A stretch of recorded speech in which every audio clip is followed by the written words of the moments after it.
Það allt annað að sjá íslenskt efnahagslíf nú í dag en fyrir 10 árum þegar Már Guðmundsson tók við starfi seðlabankastjóra.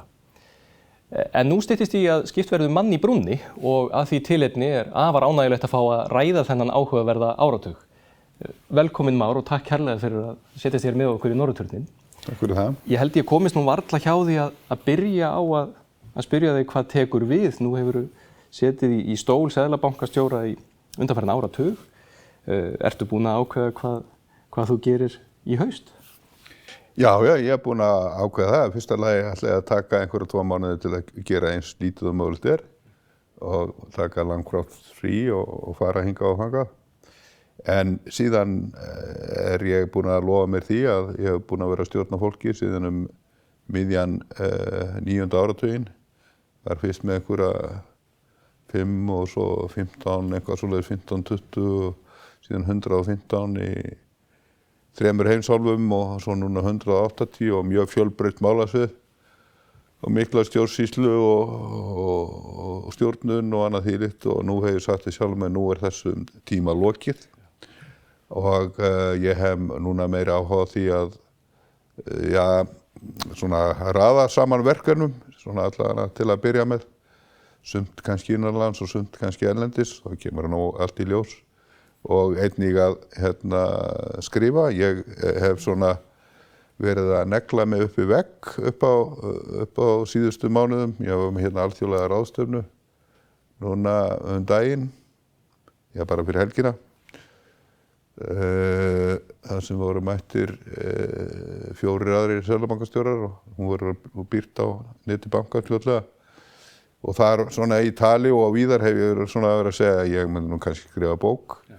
Og þá ég að tala fyrir alþjóðamarkað og síðan mjög margt sem að ég ætla nú ekki að tína til hér en svona það að vera í einhverju stóru starfi með fjölda manns sem að þarf að sinna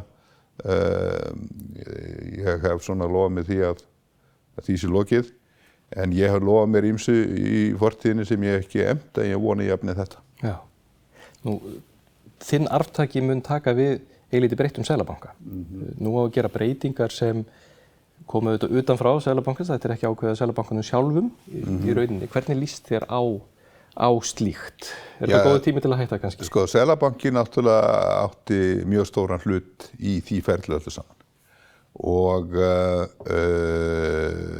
Og átti mjög mikið þátt í að móta hvernig þetta endalega varð. Ekki náttúrulega einn og þetta var eins og alltaf all mannanna verk ákveðin svona málamiðlun en niðurstaðan á heildina litið til ég að sé mjög vel viðunandi og hvernig úr rætist mun kannski velta mjög mikið á þeirri nýju forystu sem tekur við seðlabankanum vegna þess að það hægt að búa til alls konar lög og alls konar skipulag en að lokum verður líka þeir sem að stýra skútina stýra henni rétt og það þarf að vera gott samstarf innan stofnunarinnar og ég hef fullt að trúa svo verði þannig að ég held að þetta sé svona heildina lítið gæfuspor.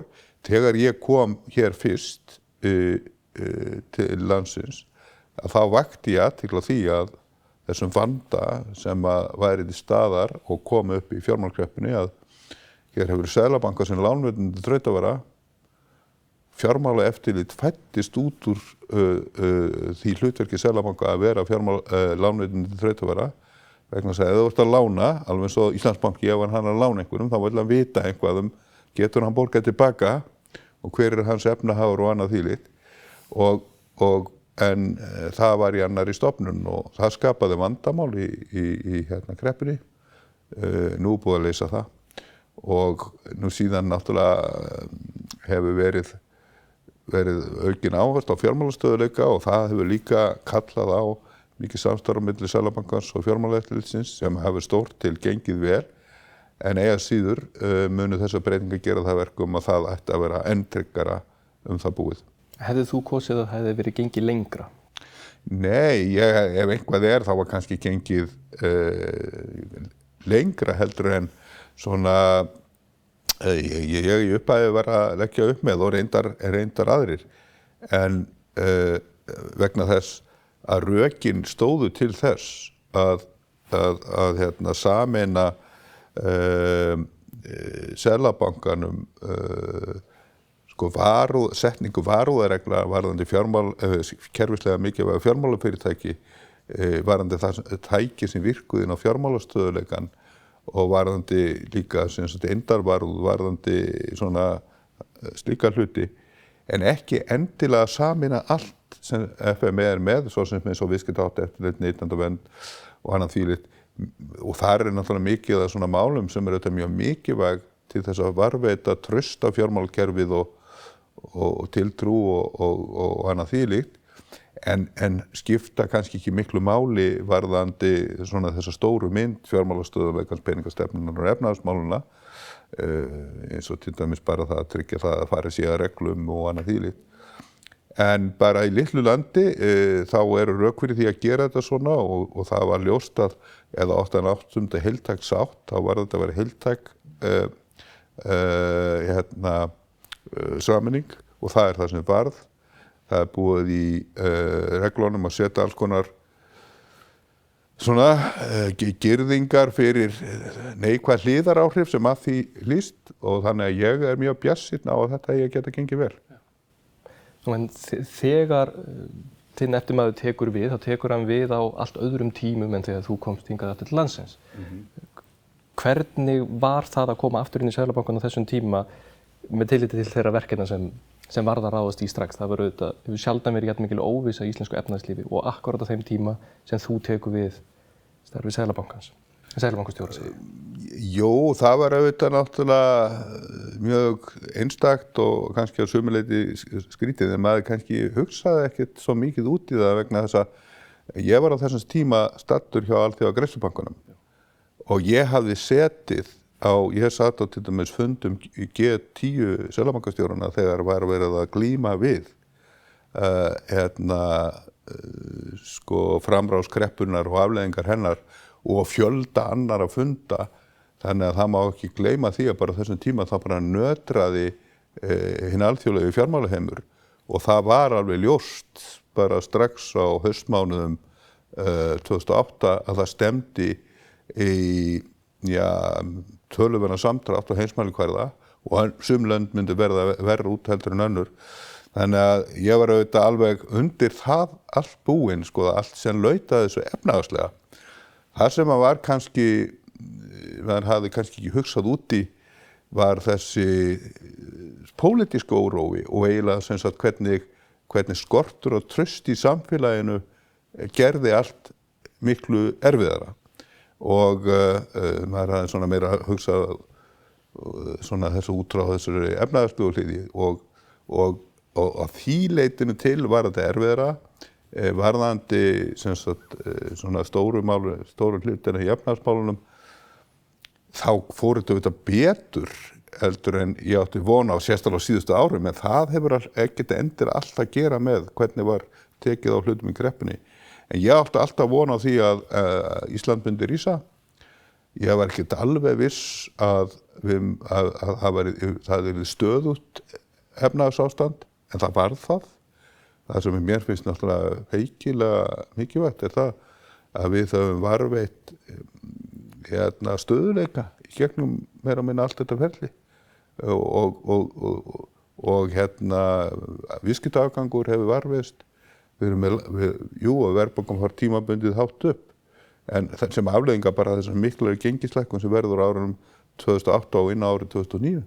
Það var viðbúið, en það var tímabundið, við náðum því svo niður og þegar hún ætlaði að rísa aftur þá slóum við fast á og það skilaði sér og við erum búin að vera með langt tímabil þar sem verðbólgan er mjög nálægt markmiði og verðbólgavæntingar líka.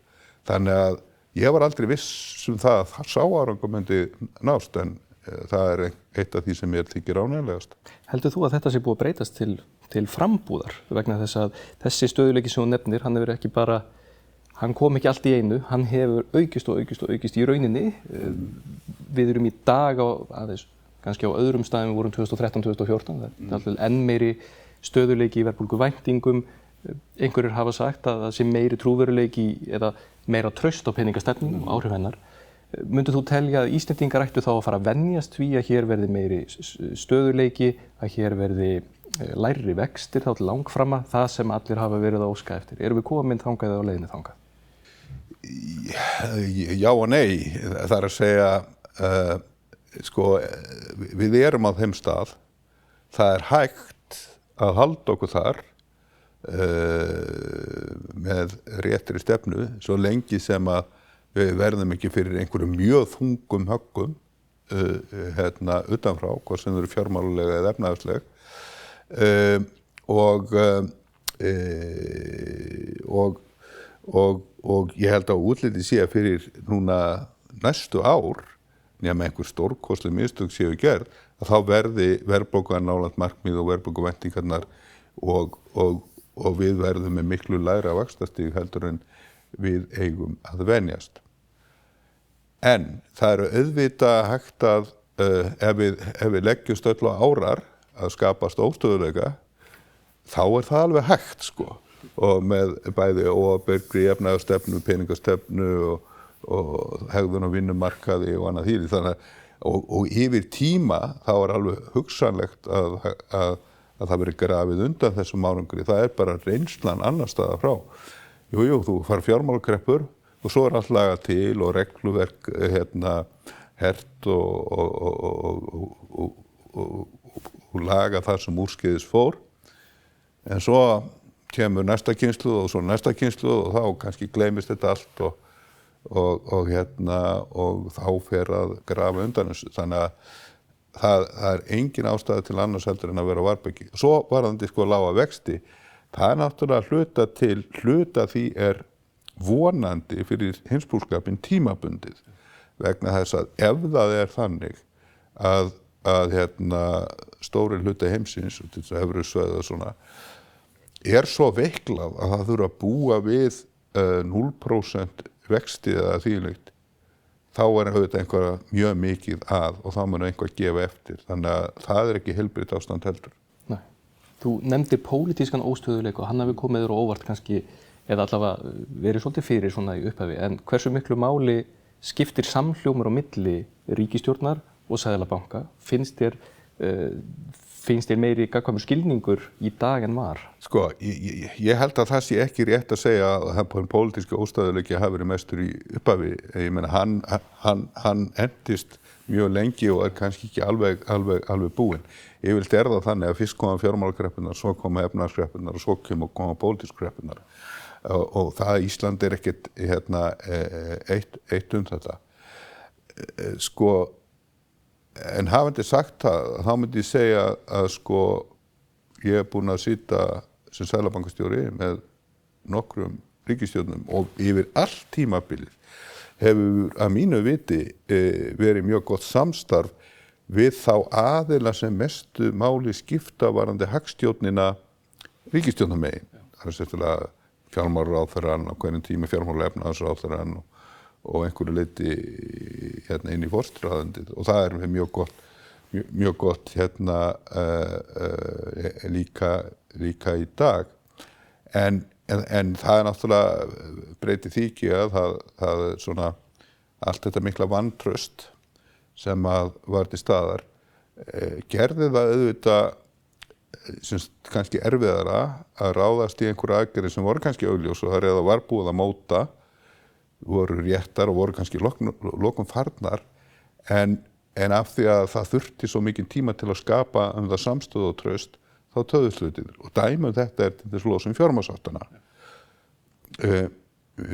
Sú lausn sem var ofan á í því það er að segja það sem að ég stundum kallaði krónuhreinsunarleiðina í staðinn fyrir krónuvæðingarleiðina, hún lá á borðinu eiginlega og ég hafði rætt þetta við bæði ráðherra og fleiri og einhverju leyti talaði þetta svona opinberlega. Hún lá á borðinu töluvert löngu áður. En ég tel að þetta tími sem fór í það að byggja traustið og samstöðuna, hann var samt mikilvægur. Vegna það tryggði það líka að þetta var mjög góð sátt og þar að leiðandi gekk það betur. Þannig að ég held að þessi pólitíski óstöðuleiki sem ég var að tala hefur ekki komið í veg fyrir það að í svona stórum dráttum og alltaf á lokum hefur verið fylgt tiltölulega skynsamlegri stefnu. Finnst þér almenningsálitið, kannski ekki beint almenningsálitið, en það að almenningur sýni ykkar ákvörðunum skilning skipta máli? Það rifjaðist upp fyrir mér núna í morgun ummæli sem ég sá á einhverjum vefmiðlunum þar sem þið, mér minnir þetta að vera því tilefni að þið ákváðuð að halda vöxtum óbreyttum. Og ummælandakerfinu stóð: ég trúi ekki að fólk sé ennþá í viðskiptum við þennan banka. Og var að vera að tala um Seðlabankann. Það sem að greinilega skilningurinn á starfi og hlutverki Seðlabankans var að takmarkaður. Skiptir máli að almenningur skilji það hvers vegna þið lækkið eða hækkið vexti? Þið hafið rætt um það að vextir séu lækkaðir, það er ekki gert í tómi. Það er einhver ástæða fyrir því að vextir séu lágir í Evrópu, að vextir séu hækkaðir tímabundið eða hvernig þessar hreyfingar eru gerðar. Á það að hafa einhver áhrif á ykkur, að almenningur sýni þessu skilning? Á það að vera hlutverk Seðlabankans að vera í slíkum almannatengslum? Eða þurfið þið bara að treysta því að svona þrátt fyrir allt og hvernig umræðan er að þá séu þið að gera rétt? Nei, sko, ég held að það sé eitt að hlutverkum Seðlabanka, að það er að útskýra sem best á hverjum tíma hvað hann er að gera, og það er hluta verkefnum hans að efla skilning á hver er grundvöllur peningastefnu, hvernig virkar hún, og skilning á því sem að gert er. Og ég held að því miður er það þannig að því að við erum, þú varst að lýsa ástandinu eins og það var þegar ég kom til landsins, og þá var krónan ennþá í frjálsu falli. Það var búið að setja á fjármagnshöft en þau voru ekki að virka. Það var ekki búið að skilja á fullum milli nýju og gömlu bankana, og þess vegna ekki ljóst hvernig greiðslujafnaðarvandinn leit út, og það var við vorum heldur ekki komin á þann stað að það var ljóst að ríkissjóður myndi alveg örugglega komast í gegnum þetta allt saman. Og bara því miður út af þessu, og líka bara hvert brunaverkefnið á fætur öðru og alls konar mál sem komu upp, tóku tíma okkur og orku, að þá var þetta að hluta til vanrækt. Það hefði verið, við höfum reynt að bæta úr því eftir sem hægt er, blaðaviðtölum og ég hef farið eitthvað og haldið ræður of lítið, allt of lítið. Og nú held ég að það sé eitt af stóru verkefnunum að stóri efla starfsemina á þessu sviði. Og við höfum rætt um það, og það er í undirbúningi með þess að vera það svona bæta við mannafla og annað í því líkt, og ég vona að ný forysta Seðlabankans fái meiri starfsfrið heldur en við stundum fengum, einmitt til þess að gera þetta, því þetta er mjög mikið, og aðrir Seðlabankar er að líka að leggja mikla rækt við þetta. Þar með sagt að við höfum ekki gert einhvað lítið, ég meina það er fjöldi fólks sem streymir fjöldi hópa sem koma reglulega koma í heimsóknum til Seðlabankans. Ég veit ekki, alveg við erum að tala um tugi ef ekki upp undir 100 sem að koma á hverju ári, og við erum þar með kynningar. Við förum víða og kynnum, en að alltaf þegar er birt ný spá og vaxtaákvörðun í framhaldi, þá fer aðalhagfræðingur alla fjármálafyrirtæki, og ég stundum farið líka og annað þvílíkt. En þetta er bara ekki nóg, það þarf að gera meira, þetta er grundvallaratriði. En það þurfa fleiri að leggjast á það árar, og þar með talið háskólasamfélagið. Í öðrum löndum er það þannig, eins og kostið sem við viljum bera okkur saman við, að ef einhver heldur fram með einhver óheyrilegri firru, þá er ekki bara Seðlabanki sem stendur upp og mótmælar og segir að þetta er ekki að ganga upp. Heldur líka einmitt skoðanamyndanir aðilar í fjölmiðlum og bönkum og í háskólasamfélaginu. En þetta hefur vantað svolítið hér. Mér langar aðeins að ræða við krónuna og breytingu sem að varð á þessum áratug, kannski stóra breytingin sem hefur orðið er breytingin í innflæði gjaldeyris, þar sem við fáum nýja atvinnugrein, ferðaþjónustuna. þar sem hingað streymi fólk með vasana fulla af gjaldeyri, skiptir í krónur, eyðir þeim, styrkir krónuna.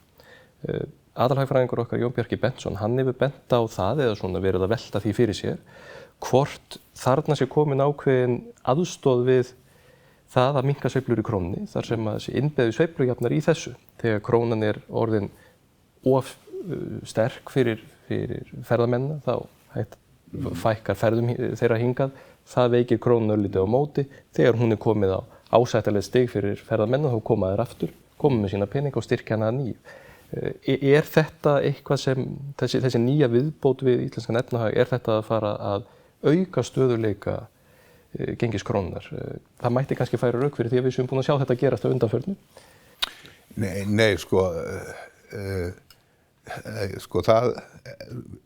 það er ekki markmið í okkar kerfi að krónan sé endilega algjörlega stöðu á einum stað. Við erum með sveigjanlegt gengi og við erum með verðbólgumarkmið og nú þessi sveigjanleiki, hann getur stundum verið slæmur og stundum verið góður og það sem er lykilatriðið í framkvæmd peningastefnunni hérna og sem mjög flókið viðfangsefni og verður æ flóknara, það er orðið æ flóknara fyrir lítil, opin og fjármálalega samþætt hagkerfi með eigin mynd að reka sjálfstæða peningastefnu og það verður ekki gert með þeim sömu tækjum, tökmörkuðu tækjum eins og var reynt fyrir fjármálakreppuna. Það er að segja að þetta er bara verðbólgumarkmið og vextir og engin afskipti engin inngrip á gjaldeyrismarkaðin eitt þvílíkt, passa bara upp á það að einstaka bankar sé í lagi og markaðurinn myndi bara leysa hitt. Og það gekk ekki upp hér, það gekk ekki upp í fjölda landa og strax ég kem 2009, við gefum út bækling 2010 sem lýsir því sem að ég hef kallað verðbólgumarkmið plus eða bæklingurinn hét peningastefna eftir fjármagnshöft vegna þess að þetta var auðvitað annað meðan við vorum með fjármagnshöftin þá var náttúrulega peningastefna frekar einfald en það var verið að stefna því að losna og ef fólk les þann bækling ásamt með bæklingu sem við gáum út 2012 sem hét varúðarstefna eitthvað svoleiðis eftir fjármagnshöft sem laut þá á tækjunum, þjóðhagsvarúðartækjunum og indavarúðinni og fjármálastöðugleikunum þá sér fólk að þarna er svona ákveðin bara áætlun komin og það er búið að hrinda henni meira og minna aldrei í framkvæmd og lykilatriði í þessari áætlun er auðvitað að auka líkurnar á því að gengið sé alla jafna sveiflujafnandi en ekki sveiflumagnandi. Fyrir fjármálakreppuna þá erum við árunum fyrir fjármálakreppuna þá erum við viðskiptahalla sem er í 2 stafa tölu sem hlutfall af landsframleiðslu og mikið ójafnvægi í þjóðarbúskapnum og stóra erlenda efnahagsreikninga með miklu og hættulegu ójafnvægi en samt að krónan að hækka og það var út af þetta fjármagnsstreymi sem var bara hluta til byggt á bákvæðismennsku og var óstöðugt og við sjáum síðan sömu þróun eiga sér stað í genginu árunum 2015, 16 og 17 og inn á árið 2018 að það er við erum að fá mikla styrking krónunni og krónan varð að lokum jafnsterk eins og hún var í hátoppnum fyrir fjármálakreppu. Munurum að sá að þarna var sveiflujafnari vegna þess að þetta var ekki keyrt áfram af fjármagnsstreymi. Við höfum passað það með því að vera með gjaldeyrisinngripp og tímabili nota þetta fjárstreymistæki sem var sérstök binding á fjármagnsstreymi inn á skuldabréfamarkaðinu og hjávasteinstæður. Þetta var allt keyrt áfram, þessi styrking, af bara búhnykkjunum sem voru verða fyrir því. Auknum fjölda ferðamanna og það að viðskiptakjörin voru að batna. Og það sem þetta gerir, þetta kom í veg fyrir það að fyrsta lagi að viðskiptahallinn, að Ísland myndi bara ofhinna, verðbólgan fari út úr öllu valdi og þetta jafnaði sveifluna eins og þú varst hárréttilega að lýsa. Og þetta það sem þarf að gerast fram á við. Nú hefur gengið veikst og það bara ágætt. Það að hefur slegið í bakseglin. Án þess að verðbólgan hafi farið á stað. Og þetta eins og þetta á að virka, en það verður varalegur slagur á hverjum tíma að passa upp á þetta. Þetta ekkert sjálfvirkt í þessu. Þarna það á þessu, fyrir utan það að reyna að halda verðbólgunni við markmið, að þessu sem allir sem að vera í þessum peningastefnunefndum og fjármálastöðugleikanefndum verða að vera vakandi yfir. Og ef það svo þá á þetta geta gengið upp, en þetta verður aldrei auðvelt. Þetta er aldrei auðvelt. Ég held að það séu ágætis lokaorð. Már Guðmundsson, takk kærlega fyrir að líta til okkar. Ég hlakka til að lesa bókina. Takk fyrir það.